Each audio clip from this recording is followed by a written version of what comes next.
process beforehand, right? Because sometimes they know what not to do and also what to do to give you a higher probability of a chance. So collaborating with somebody, especially in the beginning, is like a really, really useful thing. If you're doing it alone and you've never done it before, the other key is like, what journal are you aiming for? And if you're aiming for a really low journal, they take almost everything, you know? So then you might think, oh, well, this is easy or something, right? And then you might, send it the next time to a higher level journal, but you never got any feedback about how to improve it or things like that. Every time you submit and you get reviews, they're teaching you something about the process, and you make it stronger and stronger. So in the beginning, you might, focus a little lower, but over time you can start going up, right? But if you collaborate with somebody that's done it before, they can help you a lot, That's what I did. So like my PhD advisor and other professors at my university who are better researchers, they tell me what to do. And that was very valuable for me, So thank you. We both were able to help each other and teach them as well.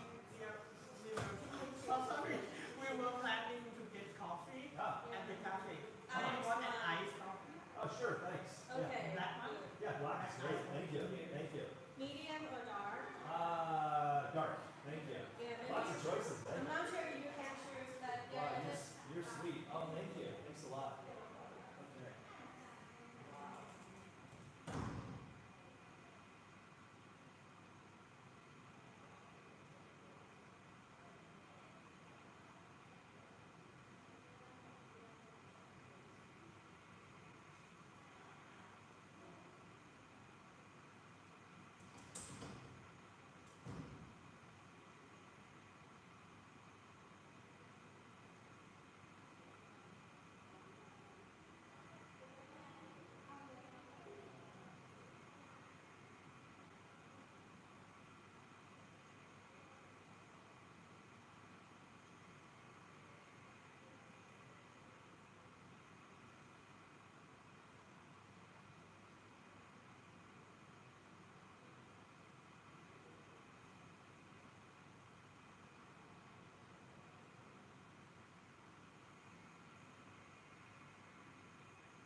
to us and expect us to deal with it, but we wanted them to learn to communicate their own.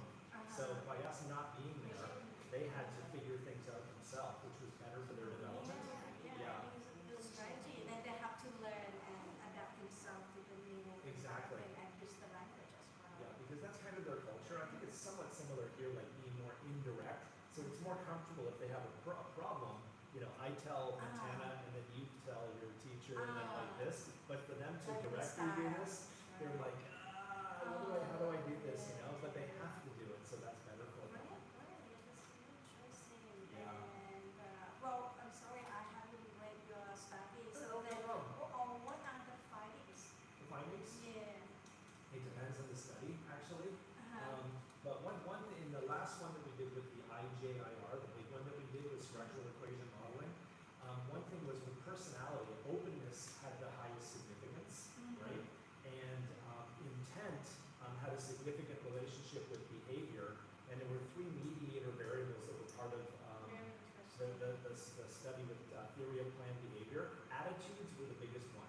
That was the most That means significant. that you did not look at language in particular, but No. psychological factors. No, because actually when I did like a lot of like the background research, most people are focusing on the second language, but I see. fewer people look at intercultural aspects, right?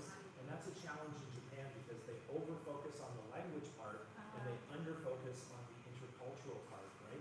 So students go abroad and they just don't know how to interact with people, right? So they need to develop that intercultural ability much more. Yeah. Yeah. That's the challenge. Not just the language, but also the Yeah. intercultural competence. Yeah, To be able to interact with. Exactly. So like I said to you before, right, like, you know, we talked about this, but like the directness versus the indirectness, or being more emotionally expressive or not so expressive. Like in Japan, they're very reserved, right? And so some people that are from a culture where they express more, they might look at the Japanese and think, oh, I can't trust you because you don't show me your feeling.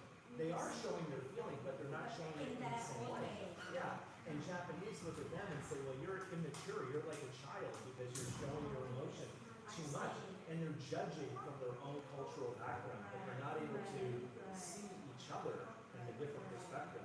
That needs to be built a little more into education. Because they only focus on knowledge, like, you know, oh, in Thailand they eat spicy food, you know, Canada has a lot of snow, America loves baseball. It's just like, Stereotyping. yeah, exactly, that's the problem. Yeah. Okay, where is everybody? Let's get going. I think to went to the coffee shop to grab the cold drink Really? real quick. They said, I'm not sure that.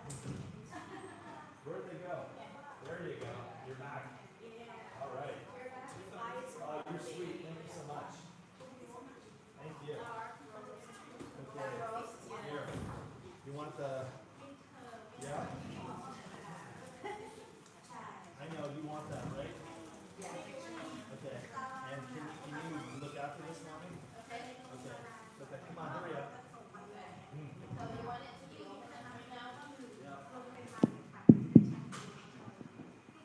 All right, we're almost ready to get back on here.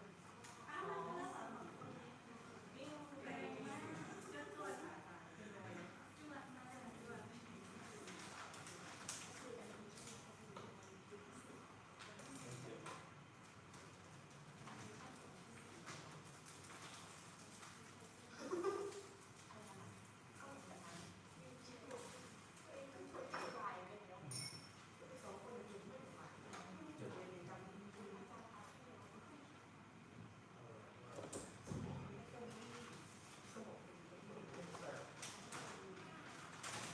There you go. What's that? Yeah, here's good.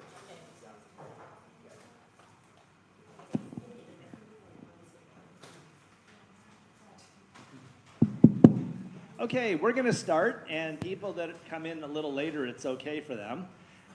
So just before we start, either in a pair, maybe behind you or in front of you, tell your partner 3 things you've learned so far. Go. What are 3 things you've learned so far?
Okay, so if you're not done, that's perfectly fine. And what we're going to look at next is choosing the right journal. And we're going to look at the process of submitting to an editor and the review process, getting accepted or not, all that sort of business. A little bit about AI, and then we'll be wrapping up the talk, okay? So in terms of choosing the right journal, one thing that helped me a lot was to co-publish with somebody who was more experienced than me, right? When I first started writing, I was invited to join people that had already experienced the process. They'd done their PhDs, they'd been accepted several times in journals, and by collaborating together, they helped me to understand ways of what not to do and what to do to have a higher probability of getting accepted. So if you do it by yourself and you're a new author, it's very hard, right? But if you collaborate and work together with somebody and they're your co-author, that can really, really be a good thing that can help you through the process. So you can understand, again, what to do or what not to do, right? It's kind of like if you're a teacher, a lot of the times in beginning teaching, you teach, and then somebody observes you that has more experience, and then they can give you feedback and say, that was really good, you might want to change this, things like that. So getting feedback is very, very important, but the feedback can happen before you make a submission. So number one, collaborating with somebody. Number two, giving your paper to people to read before you submit, especially people that have published before. They can help you and give you a lot of feedback, right? So we're going to start out again with another activity. You might want to take a screenshot of this. This will help you. Okay? And in this activity, you're going to be matching to a journal, okay? So you imagine you're going to submit, right? And this is your study, and here is your method, and this is your contribution. So keep your screenshot available, and you have 3 journals that you could submit to, A, B, or C. And your job is to tell your partner, work together, where would you submit first and why, okay?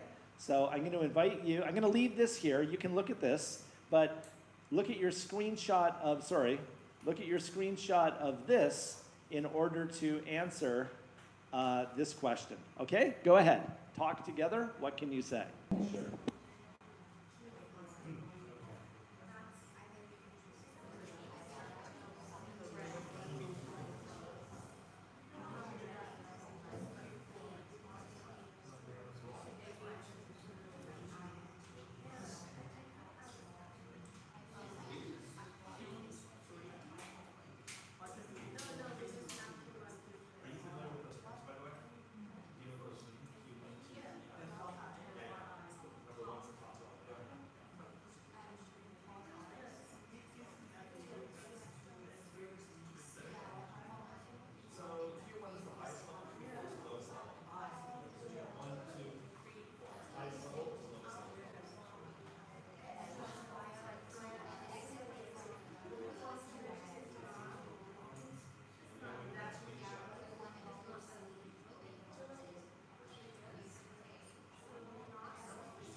Okay. So again, one of the keys here, right, is the focus of what you're looking at, right? So that's a key thing to look at, is what is the focus of what you're doing here and the level of the research that you've actually done. You've got a questionnaire, some student interviews. So over here, how many of you would submit to Journal A? Okay, 1, 2. Journal B. Okay, and Journal C. Okay, so the answer, which may be most appropriate, is Journal B. Okay, and Journal B over here, this has a very strong topic fit, right? So the topic will match that fairly well. So therefore, it has an appropriate readership. People that read it will be interested in that topic most likely. And when you read other articles according to that journal, many of them may be similar, focusing on similar aspects, right? Quarter 2 is respectable.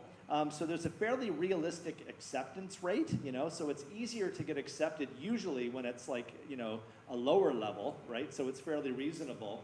So those are some reasons why it should be probably appropriate. And the time is pretty good, right? For you guys, if you need to get published as a PhD student, you want to wait 6 to 9 months for the first decision, you know, and then do you want to wait for the second decision, third decision, whatever? This is maybe a little bit more realistic, especially for you if you need to publish a little more quickly, right?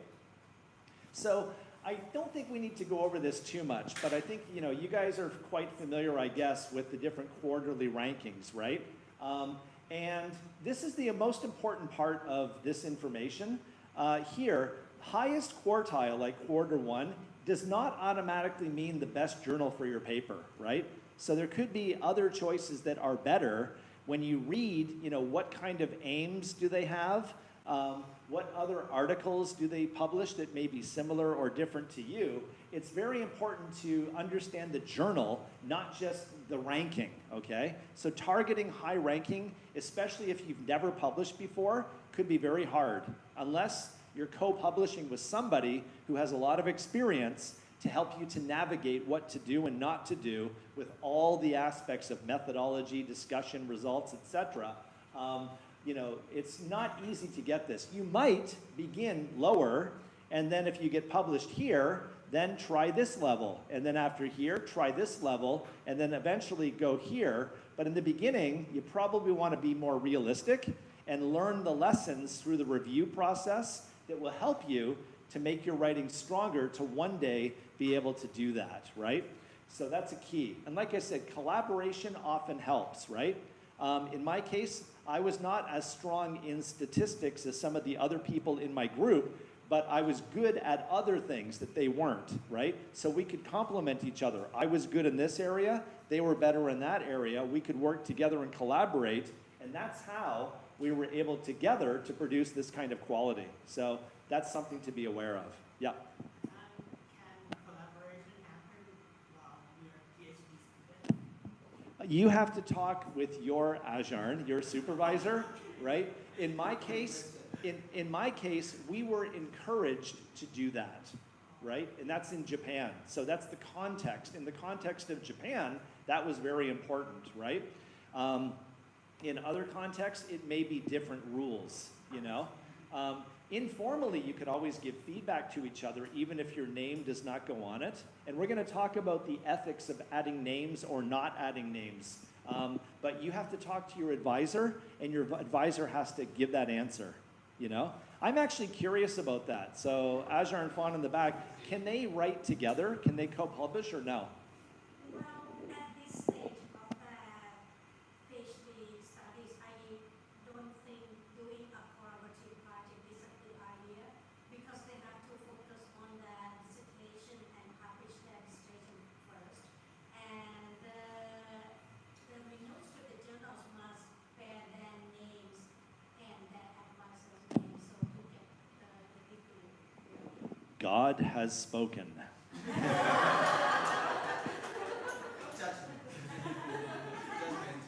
There you go.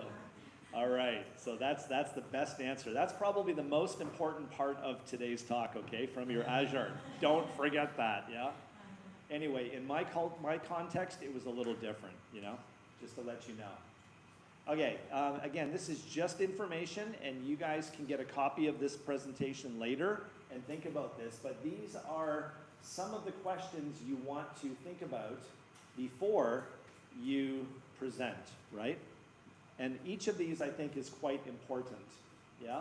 For you, what's maybe one or two of the most important? What can you guys say? Anybody? What do you think for yourself?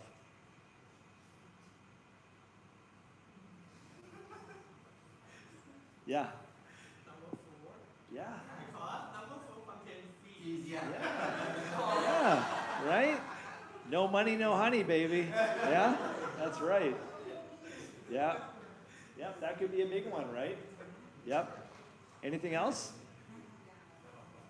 Yeah. Yeah, quality, right? Absolutely. Does it match, right? Because if it's not, you're wasting your time. You're going to be waiting and waiting and waiting, you know? So, you know, matching in the beginning is very important, but having high quality is good too, right? And, yeah, anything else? I think the last one is also important because they are predatory journals. Yeah, absolutely. There are predatory journals for sure, right? And that's very important to be aware of. And basically the answer is everything, right? All of this is very, very important, right? You know? So here's the question. Is this journal legitimate, right? So again, this is just some questions for you guys to think about before you make your submission, right? And you mentioned about credible, you know, predatory journals. That's a key right there, right? Is it credible? But there's other information here that is very, very important. And you don't need to go crazy taking notes on this because you can look at this later, but this is just information I'm just briefly going to share that you guys can look at later when you're making your decision, right? So this can help you in the future. Okay, so here's a question. Would the readers of this journal be interested in my paper, right? So what you want to do is you want to check the actual articles that appear in the journal. Read some of the articles, right? And then, does your paper fit the dominant themes and approaches? How does your paper compare in terms of the quality there? And does your methodology fit the journal, right? So if you have just quantitative, but they're mostly qualitative or something, probably not a good match, right? So this is really, really important to look at when you're publishing. Now, here's also something important. Before you submit your click, right? Did you obtain ethics approval for your research? How many of you have been through ethics approval? Yeah? Okay. How many people had to resubmit and resubmit, go through that process? Yeah? Okay, me too. It took, I think it was like maybe 8 times. I was ready to give up, you know? Seriously, I was at the point because I didn't need a PhD, you guys, you know? This is also part of my story, by the way. I was originally going to come to Thailand for 1 year. This is just before COVID, you know? I had a sabbatical, and I was going to live in Khon Kaen for 1 year. And I was watching the Thai Airways website because flights were disappearing. And I was 2 weeks away, and then suddenly, boom, all the flights disappeared. And then they said, well, you have to think about what you're going to do, right? So I talked to my friend who was an advisor at Nagoya University, and I said, maybe I need to do something. And he says, why don't you join the PhD program? And that's how I did it. If COVID was not here, I never would have started a PhD. I never would have started it because I didn't need it. I already had a tenured position, right? A lifetime job. Most people do a PhD to get a job, right? And everybody's looking at me going, you're an idiot. Why are you doing this? You're spending your money, your time, blah, blah, blah. Are you crazy? I said, maybe, you know? But I thought it's a good challenge for me. So that's how I started my PhD, right? Because of COVID. But the ethics at Nagoya University, endless, endless, endless. And I'm like, this is driving me crazy, you know? But I'm happy that I continued and I persisted. So you have to look at all these different aspects, especially here, consent from all co-authors. So God has spoken and said you're not supposed to do that. But in the future, after you graduate with your PhD, you might start co-authoring more, okay? So you need to get consent from everybody. This is a very important part of the process, right? So just in case you don't know, just very briefly, when you're submitting to a journal, there's one editor, okay? And this person is going to submit your journal to maybe 2 to 4 reviewers usually, right? Most of the time it's maybe 2 or 3. And these are the people that will review it, and then afterwards, right, what happens is you submit, and then the article is assessed by the editor. They could reject it immediately. Do you know what that's called? Desk rejection, right? So game over, no thank you, and they might not give you any feedback or any reason. They just say, nope, we're not going to take it, right? Now, I have had this happen before. This happened to me. Why? Because my article, he said it was good, but it was not appropriate for the journal. I chose the wrong journal. I did not read articles, and if I had, I would have been smarter and avoided that, right? But they rejected it, but he wrote me and said, instead, go to this journal. He gave me a suggestion. I submitted. I got accepted. So that was a great editor that did me a favor, okay? Now, maybe over here, they might send it to the reviewers, right? They review it, and they might ask for further reviews to be made, So this process is very, very complex, right? Even after, changing it, it might still be rejected, right? Or it could be accepted in production and then published, okay? So the process can have many different steps, as you know. How many of you, again, have submitted a journal article? Yeah? 1, 2? Okay. How many of you got accepted with no revision? Okay, interesting. There's a but, yeah. The journal that I sent to is like TCL-J2, which is kind of like humble Yeah. journal. Yeah, that's the catch. Okay, that's the catch, yeah? How many of you were asked to make revisions? Okay, good. How many of you made the revisions and got accepted? Okay. How many of you got a desk rejection? Yes? Okay. How many of you wanted to quit research when you got desk rejected? Nobody? Good. You've got perseverance. You've got to have guts to do this kind of work, people, right? So, let's look at this. Quality, quantity, or strategy? So which is better if you're an early career researcher like you guys? Is it better to do A, B, or C, right? Which one do you think is better for you to do? Tell your partner, what do you think and why? Actually, it's not like I send it and they accepted. I sent to another job, they don't accept it, and I did it. I did it already.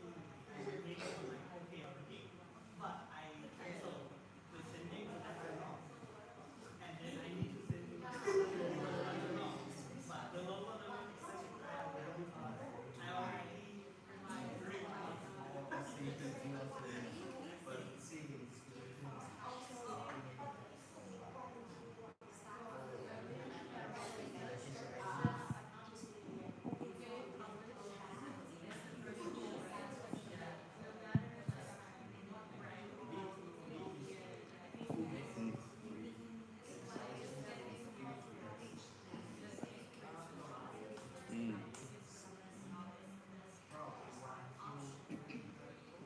Oh, they like this one. They're really getting into this one. Yeah, they're talking a lot about that one, yeah. All right.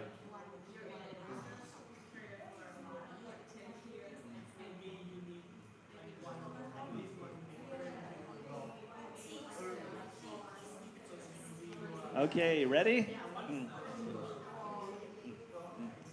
All right, so A. How many people say A? Okay. B. Yeah? C. D.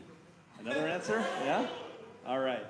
So it actually, the answer is it depends, right? There's no one clear specific answer.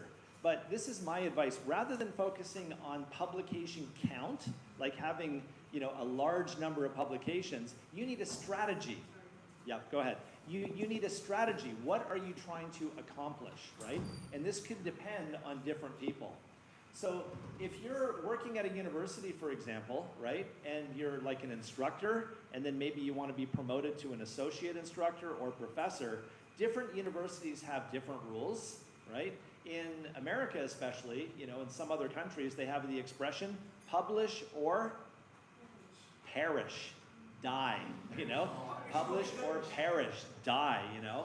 And it's not as simple as that where I am in Japan, you know? So for Japan, one of the most important things, honestly, if you want to survive and do well in Japan, you need to be a team player. You need to be a nice person to work with, you know? So I'm a foreigner living in Japan, right? And there's some things that I don't like, I don't agree with, but I don't talk about that all the time, okay?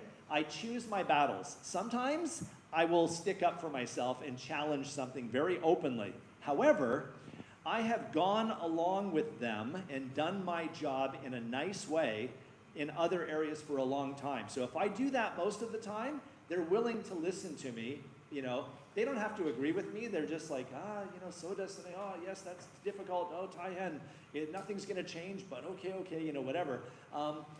That's very important. Number 2 is committee work, working on committees. Most people do not like to work on a committee, like entrance exam committee or other committees at the university. But if you're a person who is the head of a committee and does many, many duties to help with the school, you get points for that. Being a good teacher, not so important, I'm sorry to say. Yeah, you want to be a good teacher, but from the university perspective, they are focused more on research than teaching, you know? Yes, I think for me personally, teaching is very important, but you know, they're not going to look at all your student evaluations and promote you or not based on that. Publication is more important, right? So being a good person, working on many, many different jobs like committees, and publishing are very, very important things to get your, you know, your promotion.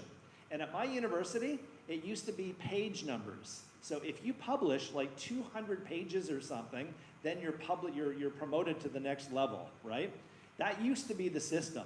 But then they changed it and they said, yeah, but what about the quality of the publication, right?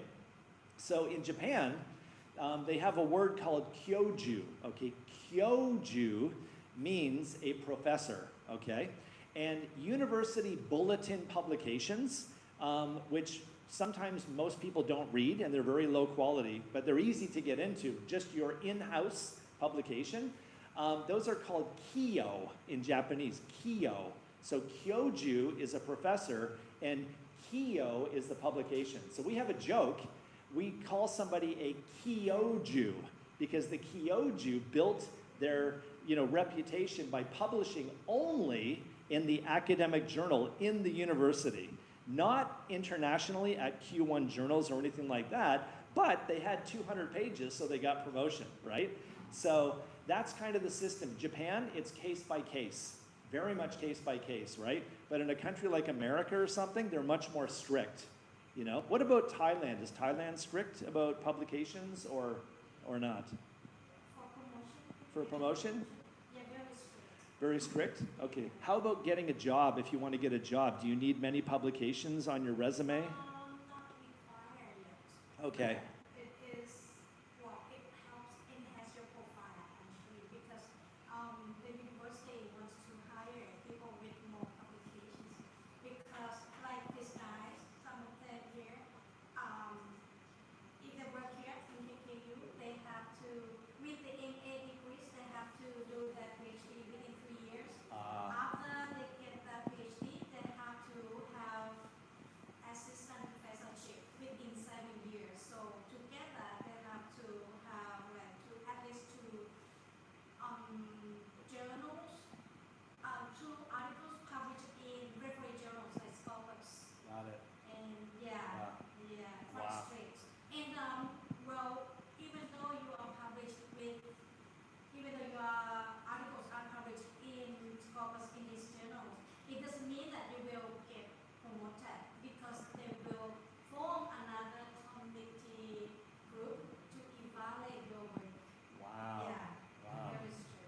Once again, God has spoken. Yes. You don't need to go to church. Come here. You get it. You get it for free, right? Again, this is the most valuable learning to teach you what needs to happen, right? So very, very important. But again, the answer could be case by case depending on context, right? In Japan, one thing. In Thailand, another thing. In Canada, maybe something different. So it really depends on where you want to be, right? And some of you guys might work internationally, right? I left Canada. I'm living abroad. I've been living abroad for 30 years in Japan, okay? I never imagined that. I thought I'd go to Japan for 1 year and that's it. And here I am 30 years later, still there, right? So you never know what can happen in your academic journey, but you should be aware of what the rules are in the culture that you're at. So that's very, very important, right, to look at. So strategy is very important, okay? Now, when it comes to authorship, again, this is maybe something after you're done your PhD because you're supposed to maybe publish on your own here, right? But later, when you collaborate, you know, who is an author? What contribution did they make, right? You should discuss this in the order before submission, right? So I'm collaborating with somebody right now, one of the Chinese gurus, a good friend of mine from my PhD program. We both graduated. We're writing two articles right now, and I said, okay, I'm going to be the first author on one. I want you to be the first author on the other, right? And I've done most of the work, yes, but he has helped me in many different ways. He needs that for promotion, right? I don't need that. I don't care. I really don't. But he wants that, so that's going to help him, and he's done enough that he has earned that right. So he's like really happy about that, you know? So you got to talk about that before submission. The other thing is this one, guys, gift authorship. You got to be really careful of this. So in Japan, again, I see some fields, like the medical field, you'll see like 20 names of people on the article. Like, seriously? 20 people? Sometimes they will pressure and they'll say, oh, you know, this person hasn't published in the past 2 years. Can you put their name on it? And then if you do that, I'll put your name on mine, and that kind of stuff happens, you know? But they did nothing to earn it. That is called gift authorship. One of the PhD students, maybe Ajarn Fawn is going to be interested in this. One of them said to me, he goes, why is our advisor's name on our publication? What did they do? You know, they didn't write, you know, but they did give you advice and help to steer the direction. So yes, they have a contribution and they've earned that contribution, right? But some people still question that, right? But I don't think that's gift authorship, because if you didn't have your advisor, you would not write this paper probably. So they definitely earned that, you know? But they're like the last author, you're the first, and that's what gets the most credit, you know? In Japan, like there were 5 people on one of mine. I took 50% of the credit, and I gave 20% to one person, 10%, 10%, 10%. So that's how it worked out, right? But you have to talk to make sure it's clear in the beginning. Because if you do it after, some people might be upset. How come I'm the second author, not the third author? You know, I'm only getting 5%? What? You know, so you have to be very clear about that. And if you submit to a high-level journal, they want you to say, what did each person do? You know, methodology, discussion, concept, blah, blah, blah. You've got to negotiate that and make it very clear in the beginning, okay? Okay. So, your favorite topic, right? Submission, rejection, etc. This is when we get into many of your questions that you guys raised. All right, first question, what are some of the reasons why a manuscript may get rejected? Try to come up with 3. Go. What can you say? Tell your neighbor or your neighbors. Yeah, what can you say?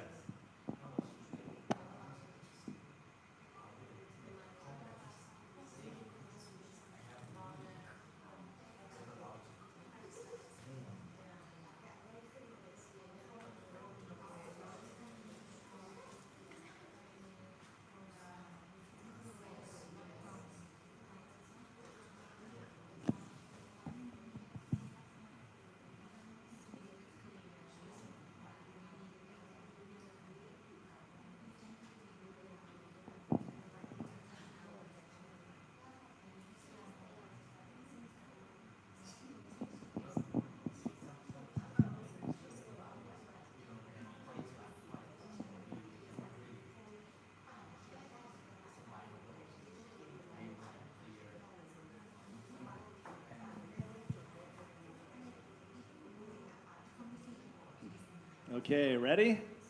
All right. One idea? Anybody? Yep. Yes, the fit. The fit doesn't work. What else? Another one? Yeah, absolutely. Yep. Tay, did you want to say? Same idea? Okay. Anybody different?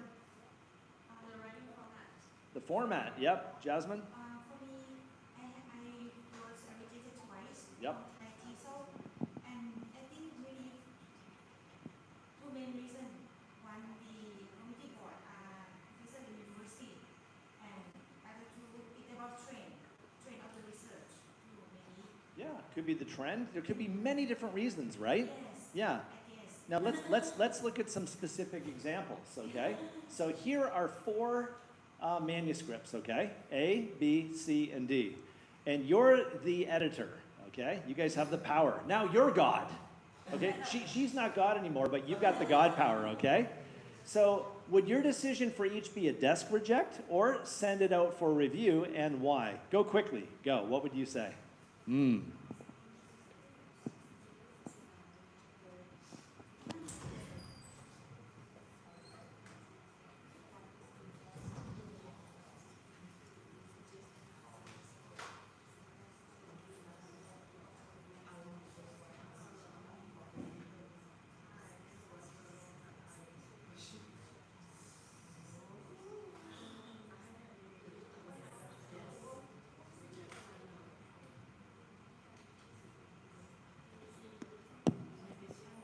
What's that?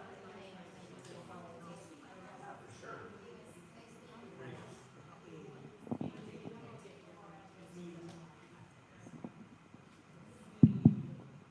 Okay, so quickly, which one would you most likely reject? A, B, C, or D?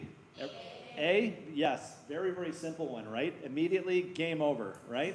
All right. Which one would you most likely keep? B? Okay, so I would have the same answer as you. Now, it could be a gray zone with some of the other ones, possibly, you know, but it really depends. And if they're not sure, they're probably going to give it a chance. They're going to send it to reviewers, and the reviewers are going to look at it to give, you know, them an idea of what other people might think before they might make a decision, right? So again, we asked about reasons why there's a desk rejection.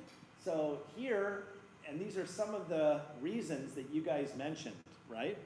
But if you look at each of these, the question is, which of these can you control before submission, okay? This is a 30-second partner talk. What would you say? Which can you control? What do you think?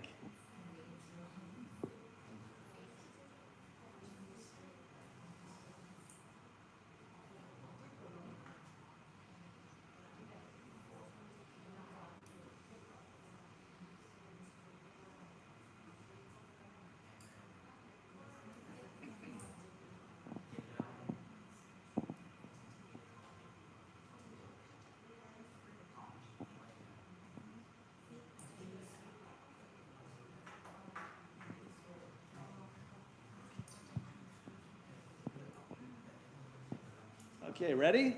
The answer is all of them. You can control, or at least mostly control most of this. If you did your homework, you read the aims of the journal, you read examples, you followed the guidelines, you got feedback on your manuscript, etc., you should be able to control almost all of these, or all of them for sure, right? So you got a big responsibility, you know? So again, I think most of you guys know this, right? But you've got the first round. A review round is complete when the manuscript is reviewed by the referees or the reviewers, and then it's returned to the author. That's one round, right? Now, they will give comments or criticisms, etc., and recommendation. Yes, the referee is called the reviewer, okay, same word. They will say, yes, I recommend this, or maybe I do, or I don't. Now, it's usually the decision of the editor whether it's accepted or not, right? So it's not the discretion of the referee, right? The editor makes that decision. They will recommend, but the editor is the one that makes that choice. So they will take into account all the comments, and you can see here, this is typically the way that things go. And then after the first round, if they say yes, it might go to the second round, for example. So again, it could be a very complex process, right? And again, here's the decisions, except this is very rare. It's very rare for them to say, yes, this manuscript is great, we're going to do it, because they will almost always find something. If you're a reviewer, and I've been a reviewer before, I feel like it's my job to find something, okay? I got to find something. I have to add something, you know, because I also think it's my job to make this better for publication. And if I just say, oh, it's good enough, they might look at me and go, eh? Did you take this seriously? Or were you just out last night just drinking Shang beers and pretending that you read this, right? Now, it could be minor revision, it could be major revision, or it could be rejection. Now, this is important to remember. Major revision equals good news. Why? Tell your partner why.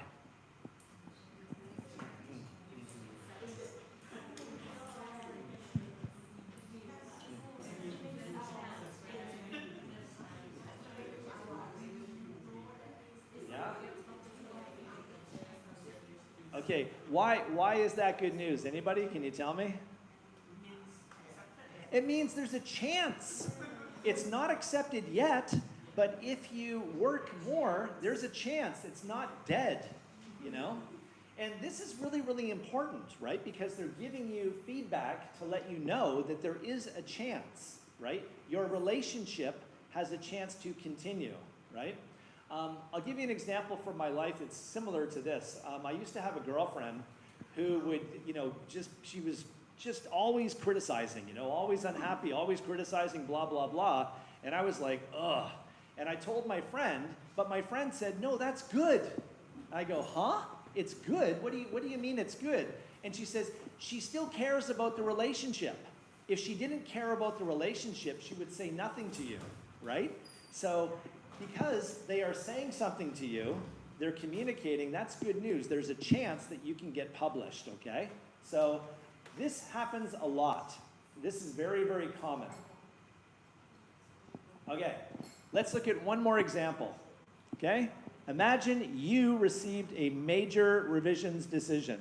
The feedback was mixed. One of the reviewers wrote, I did not find this study to make a valuable contribution to the literature or the science. So, what would you do? Number 1, number 2, or number 3? Okay, 30 seconds, go. Tell your partner.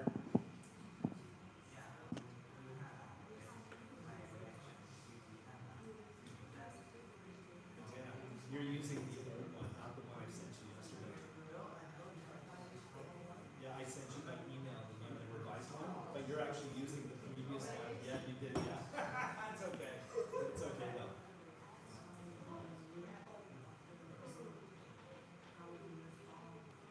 Okay, ready? Number 1, put up your hand. Number 1.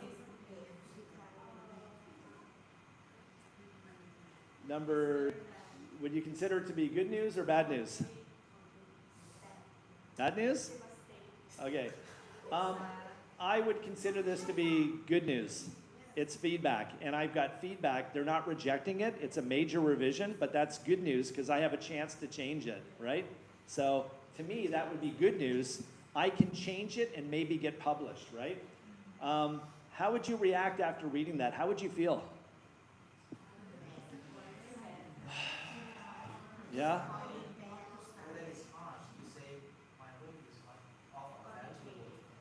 Yeah, but it's not personal, guys. It's there's no failure, there's only feedback, okay?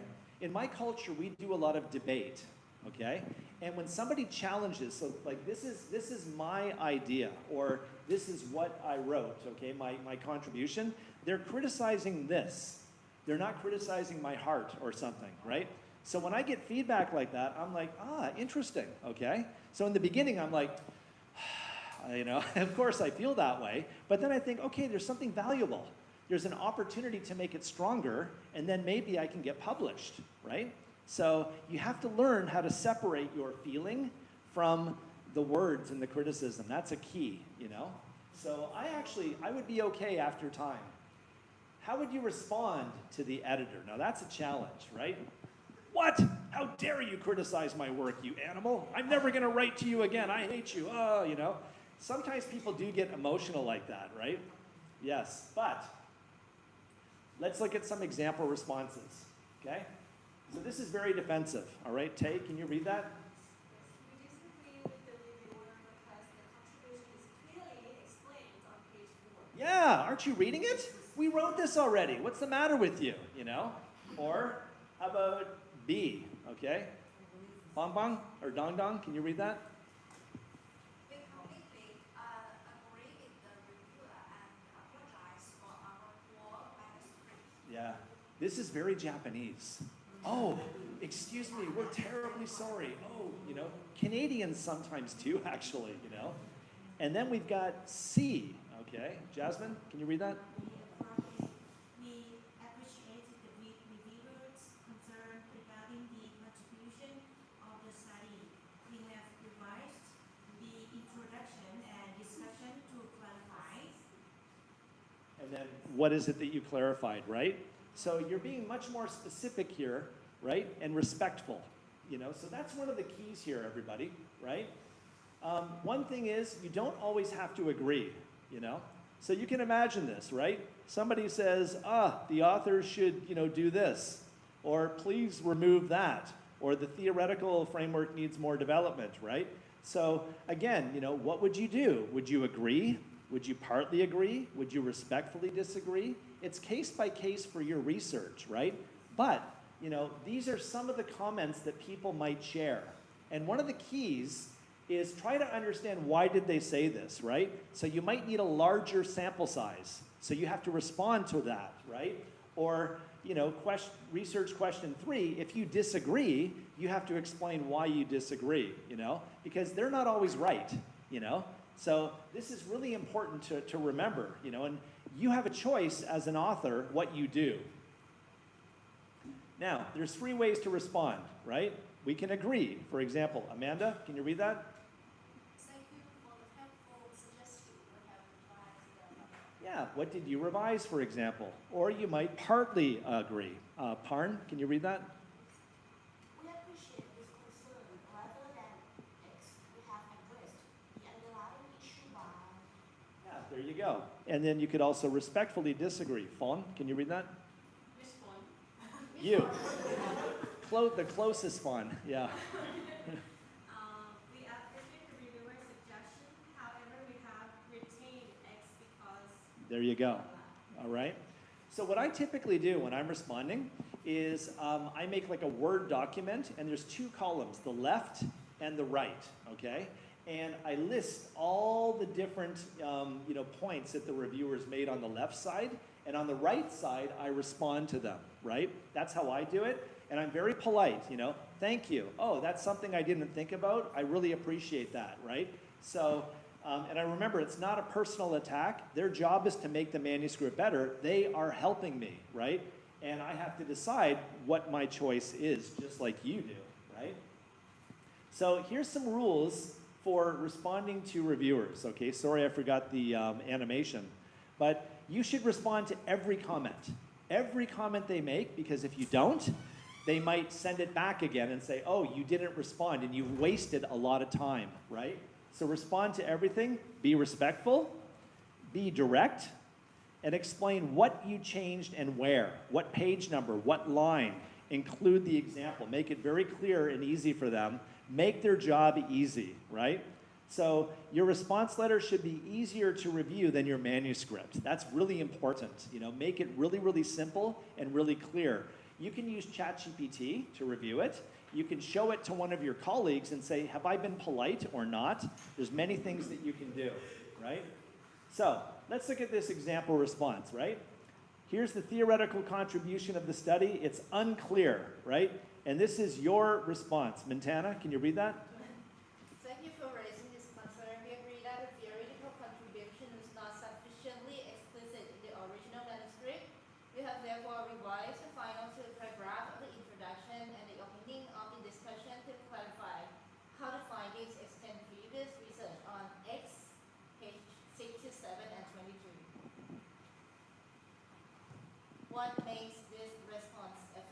Okay, 30 seconds, go. Tell your partner what makes this effective.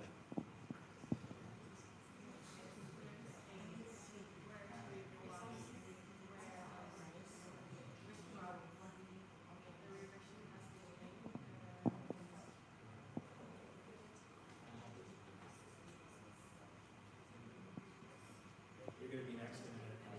Okay? Santana, you're going to be next. What time is it now, by the way? 11:40. Okay, you're going to be good. Perfect time.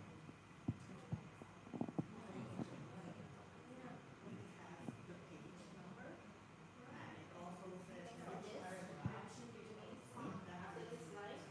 Maybe in a minute, so just have a seat and come out. and it's signed.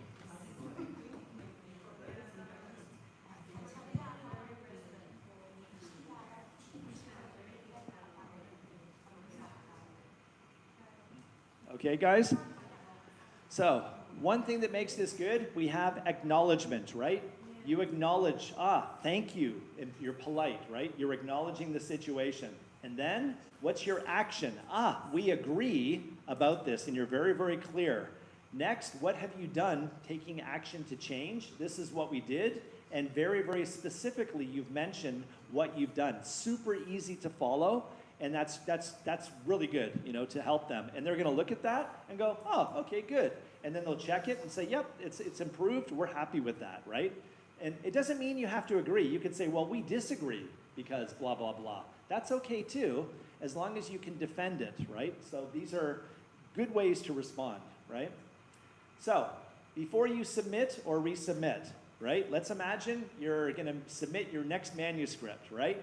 What is one thing from our talk about this section in our talk today, what's one thing that you will definitely do differently or that you will do if you've never done it before with your next manuscript? What will you do? One thing with your manuscript before you submit it. Okay, tell your partner, go. What will you do?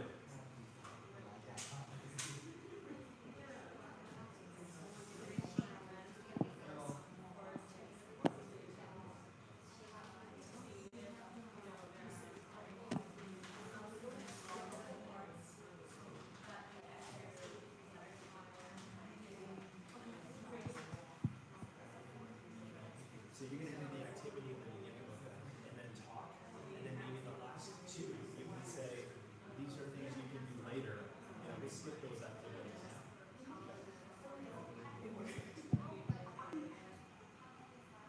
Okay, 2 or 3 ideas. Anybody want to share?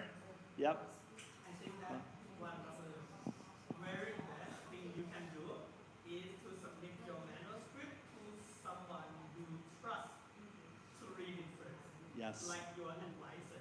Yes. And after your advisor read it and he said it's okay, you can send it. It will save a lot of time. And Very, very good point. Yes. So give your paper to somebody that you trust and maybe respect or something like that. But be careful who it is, because sometimes if it's your very close friend, they maybe think they don't want to hurt your feelings and be honest, right? So, you know, I think actually your friend is the one that actually gives you honest feedback. That's my personal perspective. I teach mostly undergraduate. I get them to do peer feedback on their reports. And I find that they're just too nice to each other, right? So what I do is I say, okay, submit your draft printed without your name, no name on it. And then I randomly shuffle and I distribute them around the room. And then I collect them and I shuffle them again and I say, okay, come and get it. If they don't know who the name is on it, they'll be more direct and more honest, right? So tell them, I want your honest opinion, you know? That's a very key thing for sure. Anybody else? What will you do? From my experience, this is very limited, but I think I'll try to go for a more specific journal. Because like my first try was on critical resource analysis, and I go for a kind of general. There are some other sources that is more specific. Yep, that's another idea, right? Yeah, and that's great. That's great. There could be other ideas that you guys have, but hopefully you've learned something that can help you to make it have a higher chance or a higher probability of getting accepted, right? So we're going to move on to this section, and then we're going to do one short, small activity at the end. I Ajarn Montana is going to talk about using AI effectively. All right, put your hands together for Ajarn Montana. Okay. I get to be a bad boy by sitting in the corner. Okay, you're gonna be my partner. Okay. So what I'm talking about is using AI effectively, right? In this topic, like I know that everybody use AI in our daily lives nowadays, right? Because what? Because of what? The reason is that it makes our life easier and also it's faster, right? But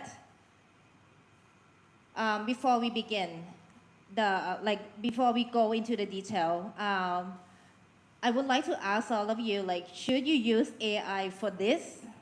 Yeah, we have some of the ideas for you.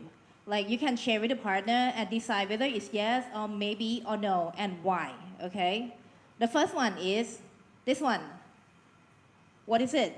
Ask AI to suggest ways to narrow your research question. What do you think you can discuss with your partner?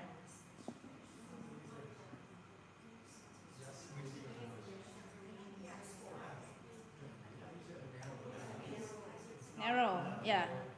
It's not writing it for you, it's just giving you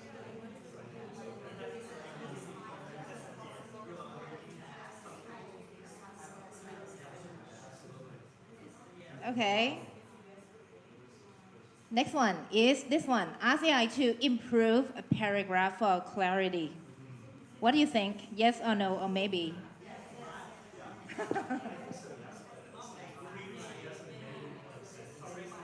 Yeah, here are some yes, right? Because like sometimes we wrote it like quite weak, so maybe it can help improve a little bit of that. And next one, paste an unpublished participant interview transcript into a public AI tool. Yeah. Yeah, you need to do the work yourself, right? And next one, ask AI to generate references and insert them without checking. Yeah, sometimes it produce like generated false reference, right?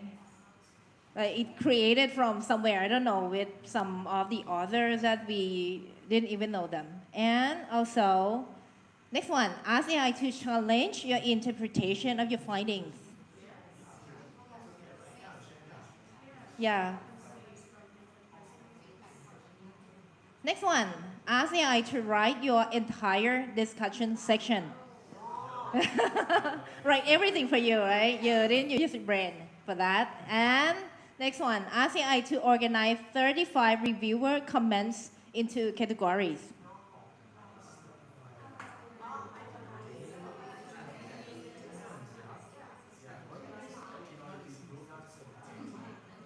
It's kind of like sometimes it can help, right? But we're not sure about that.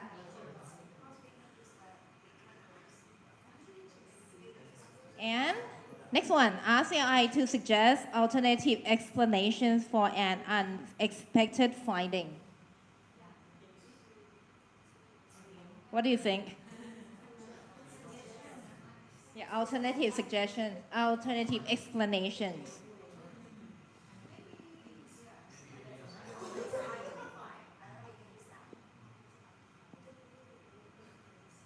So they are like, yeah, different ideas, right? Some yes, some no, some maybe, right?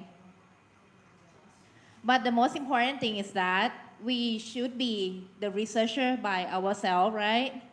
And use AI as an assistant. Not to use it as the researcher itself, not let it do for us, right? We need to be the researcher. So actually, yeah, I know that AI can help us work faster. It give us like ideas. It help us organize information, check our writing, grammar, suggest different way of looking at something. But we need to think by ourselves and what it produces, what we use it for. We need to be responsible for everything that we use from it, right? So we are the one who need to take responsibility. So the goal is to use AI effectively without becoming over dependent on it or over reliant. Because sometimes we use it too much, right? Too much. Because like when we use it too much and we start thinking that it's true, everything's true. So we need to think more about that.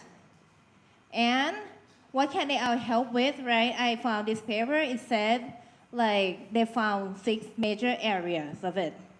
The first one is the ideas and research design. The next one is content structure, literature review, synthesis, data management, analysis, editing, publishing, and communication and ethics. These are what can AI can help with the papers. So this paper, they read 24 papers. So they combine it together and have 6 major areas that AI can help you. If you are interested, I can send it to you as well so that you can read more about that. So what I want to suggest everyone is that just keep these human, right? Some AI can suggest that can be our assistant, but we need to keep our critical thinking, right? We need to think by ourselves first, not just rely on AI, right? And also, we need to have academic judgment. So sometimes, okay, we ask AI to help with something, like AI may give you the possible theories, but you need to decide whether it fits or whether it works, whether it's real or whether it's the fake one, right? And also the research decision, right? So sometimes it suggests a method, but you need to choose the right one. And sometimes it helps you to interpret things, right? But like you may need to say like, okay, maybe the effect size was small or there were other possible explanations and you need to figure out by yourself, and you need to be the one who is responsible for everything you take from AI. So when you wanna publish some paper, or if you use it for your dissertation, sometimes if your advisor asks you the question, and if you completely rely on AI, then when she asks like, how can you find this? Can you explain about this? And then you just like, you have no idea. Yeah, because you didn't read it by yourself, then yeah, that will be your fault, right? Because you use AI a lot. Then yeah, AI can assist you with this idea, reading, analysis, checking, and writing, like your writing style, whether it's correct or not, whether it is his linkage to each other, and whether your grammar is okay or correct or is academic enough. You can help it, you can use AI to help with that. But AI should make you a better researcher, not become the researcher by itself. And also, you can ask it to be your critic, not your fan club. Like, because what we found that AI compliment you a lot. It always on your side, right?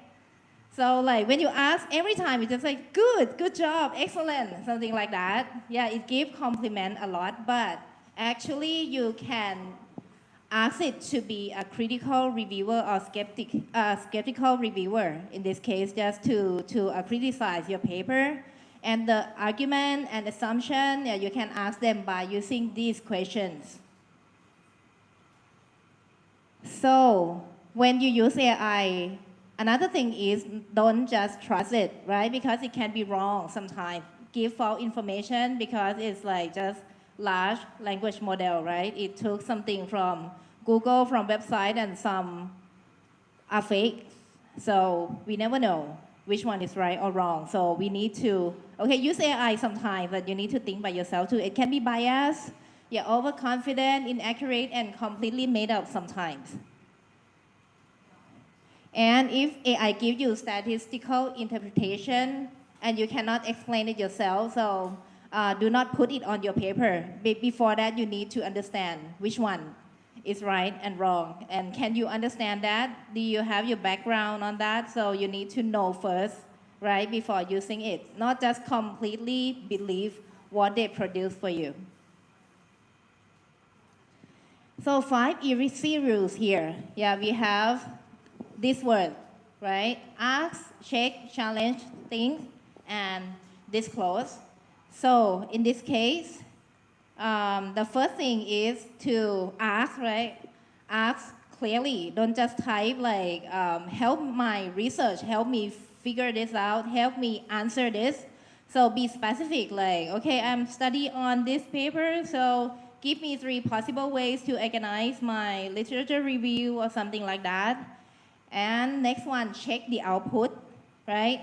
So when AI gives you something, you need to check whether it is correct or not, or it's from the wrong output or something like that. And also challenge it. Like, what could be wrong with this answer? Maybe just like not to make it completely be on your side, so just challenge it to answer more. And think for yourself, yeah, be critical for that. And also disclose when required, like you need to disclose things, right? Like if disclosure is required, like different journals and universities have different policy about AI use. So if you use AI, even for grammatical checking, something like that, you need to say it too in your paper that you use it for something like that. So be clear and transparent when you use AI as well. Yeah. So this one, actually, because we are running out of time, so I just want to go fast. So this one, you can just do it later. You can just screenshot this or like take a picture of this and then do it later because it's about like AI as a critical reviewer. So you can ask it. We have the prompt here, like I am a PhD student in applied linguistics act as a critical journal reviewer. Do not rewrite my study. So you can put this prompt and then identify and then review the AI, what they give you, things like that. This one is the first one, and the second one is this one, like, can you trust this reference? You can like ask AI to give 3 recent academic references with full APA reference and DOI too, and then you can try to figure out whether it's true or not, whether it's real one, the existing one, or just the made up one. Yeah, you can do this later by yourself. So this one will be useful for them. Will be useful for everyone, for you guys too. And actually before we came into this class, some of you asked like, okay, how can we, if we use AI sometimes, right? And we put our paper on the like AI detector, and it says like, okay, maybe 99%, 100%, how can we avoid that? How can we ask AI to like humanize our paper, right? Actually, because AI is like the large language model, so it frequently use the word like on like which it found online.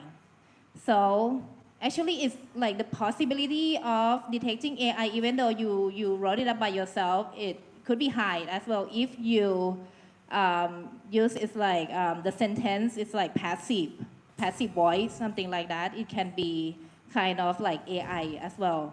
But you need to try to change it by using your own word, because your own style of writing will be different, right? Will be different when we compare to others. So just write it by yourself first.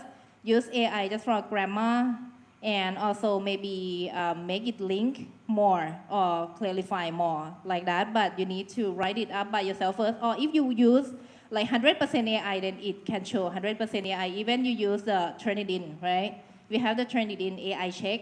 I think it's quite accurate as well. Actually, like if you just use only AI, then it show you like 100%. But if you change it by using your own word later, then it keeps decreasing. The level of AI and percentage of AI keeps decreasing. So you need to think by yourself, write it by yourself, use AI as a tool to help, but you will be the one who write everything. Okay. Right? So next one will be about looking back at your publication journey. Okay, so we have just a few more minutes to keep you awake. So just stretch for a minute. That's it. Yep. Move your body. There you go. Breathe. Yeah, stretch your partner if you want. Yeah, whatever you got to do. Okay, so we're almost at the end of our journey together today. There's one little thing here and then one more small activity for you to do, very, very short. But what I'd like you to do is think back on the publication journey, and this is your publication journey together with me. We've covered many, many different things. So once again, what's the key takeaway, or what are the key takeaways, the important things that you've gotten that are relevant to your publication journey today? So right from the beginning of our talk until just now with Montana, what are one or two of the important things that you're going to take that can help you in your publication journey? So just take a minute quickly and tell your partner, what can you say? What have you gotten from today's talk? What's useful for you?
Okay, so just to finish up today, everybody, for me personally, one thing that was really important for me to hear about you guys is in the beginning, I asked you to introduce yourself in 30 or 40 seconds, right? And one of the questions was, what's something interesting about you? And I was very happy to hear you have a life outside of your PhD.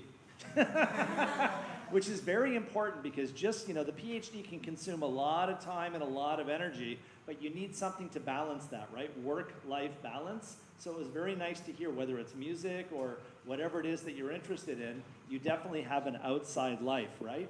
So, to wrap this up, all right, this is what you should be thinking about from now, right?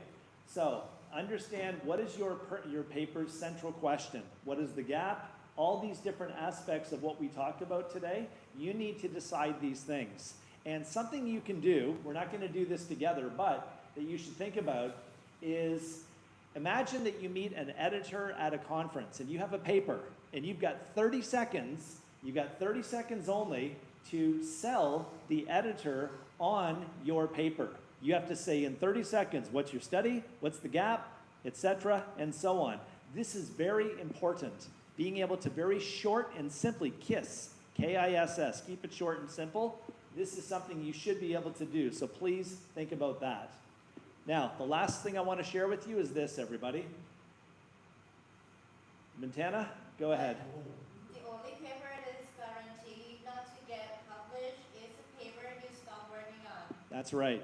Don't give up, okay? It's hard, it's challenging, but you have support in this room, you have support outside of this room, and maybe you've learned something from our talk today that might be able to help you. So, thank you very much.